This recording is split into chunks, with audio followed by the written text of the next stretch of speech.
Delhi NCR में देर रात से झमाझम बरसात हो रही है। गुरुग्राम समेत हरियाणा के कई जिलों में हो रही बरसात, बारिश के कारण गुरुग्राम के कई हिस्सों में भारी जलभराव की समस्या भी देखी जा रही है। जलभराव के कारण लोगों को परेशानियों का सामना भी करना पड़ रहा है। प्रशासन के पानी निकासी के दावों की फिर से पोल खुलती हुई नजर आ रही है। तो बारिश और जलभराव के चलते लोग काफी ज्यादा परेशान भी नजर आए हैं।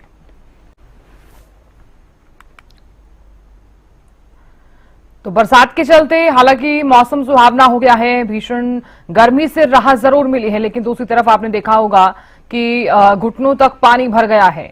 हर जगह पर इसी तरह की तस्वीरें भी आप देख पा रहे होंगे। जलभराव के चलते लोग काफी ज्यादा परेशान भी नजर आए हैं।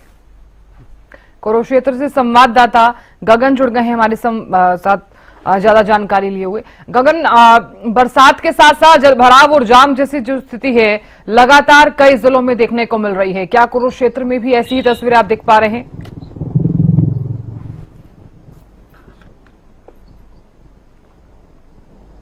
हाँ बिल्कुल साधना, देखिए बताना चाहूंगा कल देर रात से जिस तरीके से बरसात हल्की फुल्की बरसात हो रही है उससे कहीं ना कहीं जल भराव की स्थिति जरूर देखने को मिल रही है। लेकिन कहीं ना कहीं बात की जाए तो पूरे प्रदेश की या दिल्ली एनसीआर समेत की बात की जाए तो जल भराव की स्थिति से लोगों को खासा परेशानियों का सामना करना पड़ रहा है। देखिए हर बार दावे किए जाते हैं कि जल निकासी को लेकर पूर्ण रूप से प्रबंध किए गए हैं, लेकिन हर बार सिर्फ दावे ही रह जाते हैं और जमीनी स्तर पर जो है जल निकासी नहीं हो पाता है। जल भराव की स्थिति देखने को मिलती है जिससे जो है लोगों को परेशानियों का सामना करना पड़ता है। देखिए हल्की फुल्की बरसात चल रही है कल देर रात से और अभी देखिए बंद हो चुकी है, लेकिन कई जगह कुरुक्षेत्र जिले के अंदर जो है जल भराव की स्थिति जो है जरूर देखने को मिली है। और देखिए अगर जो और बरसात अगर जो आती है तो कहीं ना कहीं फिर से जो है जल भराव की स्थिति देखने को मिल सकती है। इससे देखिए पूरे प्रदेश की बात की जाए तो खासा जाम देखने को मिलता है। लोग जो है एक जगह पर रुक जाते हैं, जिन्हें सुबह के समय में अपने काम पर जाना होता है उनके लिए काफी परेशानियों का बड़ा जो है सामना करना पड़ता है, क्योंकि देखिए जल भराव हो जाता है, गाड़ी आगे नहीं निकल पाती है क्या। और दूसरी तरफ बात की जाए तो कहीं हादसे भी जल भराव के कारण जो है देखने को मिलता है। कई बार जो सीवरेज के ढक्कन खुले होते हैं उनमें जो है बाइक वगैरह से जो एक्सीडेंट हो जाता है, जो कारें हैं उनको भी काफी नुकसान हो जाता है। तो ऐसे में जो है जल भराव की वजह से काफी दिक्कतों का जो है सामना करना पड़ रहा है। दूसरी तरफ बात की जाए तो धान की फसल के लिए हम कह सकते हैं कि बहुत ही लाभदायक जो ये बरसात हो रही है, लगातार जो है हल्की फुल्की बरसात हो रही है, कभी रुक जाते कभी हो रही है, तो धान की फसल के लिए हम कह सकते हैं बहुत ही लाभदायक है। लेकिन अन्य सब्जियों की फसल के लिए काफी हानिकारक है, क्योंकि देखिए बरसात की वजह से जो है सब्जियां खराब हो जाती है। पहले जो सब्जियों के दाम मंडियों के अंदर बढ़ते दिखाई दे रहे थे, लेकिन अब जिस तरीके से बरसात हो रही है तो कहीं ना कहीं सब्जियों की फसल अगर जो खराब होगी तो और महंगे दामों पर जो है कम मात्रा में आएगी, तो महंगे दामों पर जो है सब्जियां मंडियों के अंदर मिलेगी। तो ऐसे में इससे भी देखिए लोगों को खासा परेशानियों का जो है सामना करना पड़ सकता है। जी बिल्कुल गगन, कहा जा सकता है कि एक तरफ तो आपने देखा होगा भीषण गर्मी से राहत जरूर मिली है, लेकिन जलभराव, जाम, सब्जियां खराब होना, फसलों पर इफेक्ट, ये सभी समस्याएं पब्लिक के सामने ही खड़ी हैं।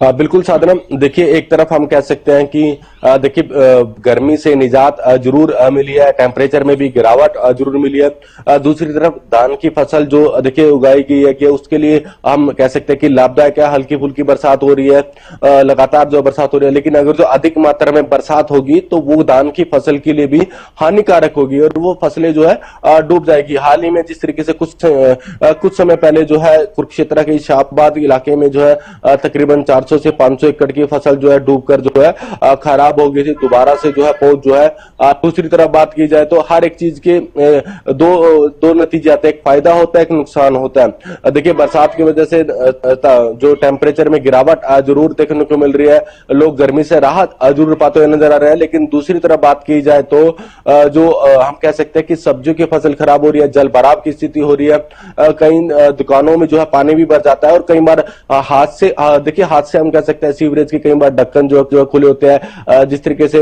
सफाई व्यवस्था देखिए हम कह सकते हैं कि जो सीवरेज या नालों की सफाई सही समय पर कराई जाती है, अगर हद के हर बार दावे किए जाते हैं प्रशासन के द्वारा कि जो सीवरेज है और नालों की सफाई का टेंडर करवा दिया गया है, लेकिन टेंडर बहुत ही लेट करवाया जाता है, जिससे जो है ठीक से जो है नाले और सीवरेज की सफाई नहीं हो पाती, जिसकी वजह से जल भराव की स्थिति देखने को मिलती है। तो ऐसा ही कुछ इस बार भी देखने को मिला। देखिए, दिल्ली की बात की जाए तो या गुड़गांव की बात की जाए, फरीदाबाद की बात की जाए, तो तमाम साफ तौर पर जो है जल भराव की स्थिति देखने को मिल रही है। तो ऐसे में हर बार प्रशासन की तरफ से जो है दावे किए जाते हैं, लेकिन दावे सिर्फ कागजों में ही रहते हैं। तो ऐसे में एक तरफ जो है बरसात की वजह से जो है फायदा हो रहा है, तो दूसरी तरफ जो है नुकसान भी हो रहा है। जी बिल्कुल, बहुत शुक्रिया गगन जानकारी देने के लिए और खबर पर नजर बनाए रखने के लिए। तो देखिए, जलभराव के चलते लोग काफी ज्यादा परेशान भी नजर आए हैं।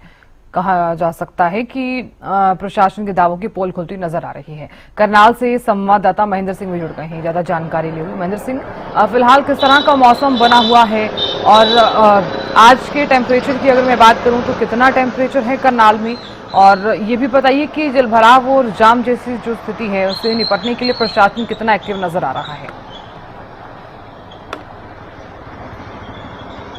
बिल्कुल साधना, सबसे पहले अभी के मौसम के मिजाज का जिक्र करें तो करनाल में हल्की फुहारों के साथ जो है बरसात शुरू हो चुकी है और तापमान में अच्छी खासी गिरावट सुबह से ही देखने को मिली थी, क्योंकि जो हवाएं चल रही थी उनमें ठंडक थी। अभी जो करनाल जिले का तापमान है वो करीब 29 डिग्री के आसपास चल रहा है और जैसे बरसात जो शुरू हुई है उसमें कुछ गिरावट आने की उम्मीद जताई जा रही है, क्योंकि बीते 2 दिनों से करनाल के लोग जो है उमस का सामना कर रहे हैं। धूप निकल रही थी, उसके बाद जो तापमान में जो ह्यूमिडिटी थी वो बढ़ती जा रही थी, जिसकी वजह से लोगों को पसीने की दिक्कत से सामना करना पड़ रहा था। लेकिन अब जब हल्की फुहार के साथ बरसात शुरू है तो इससे तापमान में गिरावट आई है।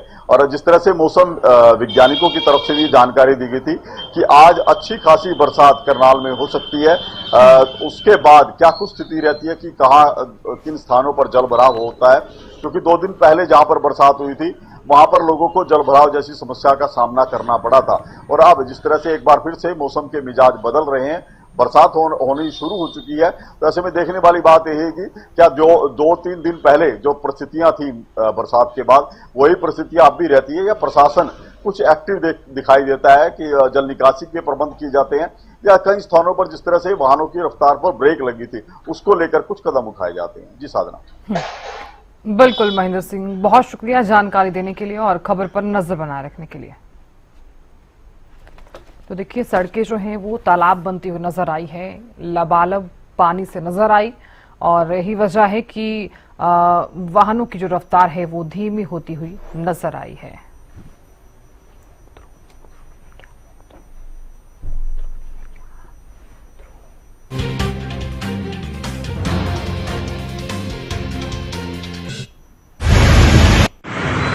हरियाणा प्रदेश में अगले 3 दिन में बरसात के आसार बन रहे हैं और ऐसे में तेज बरसात होने की संभावना है।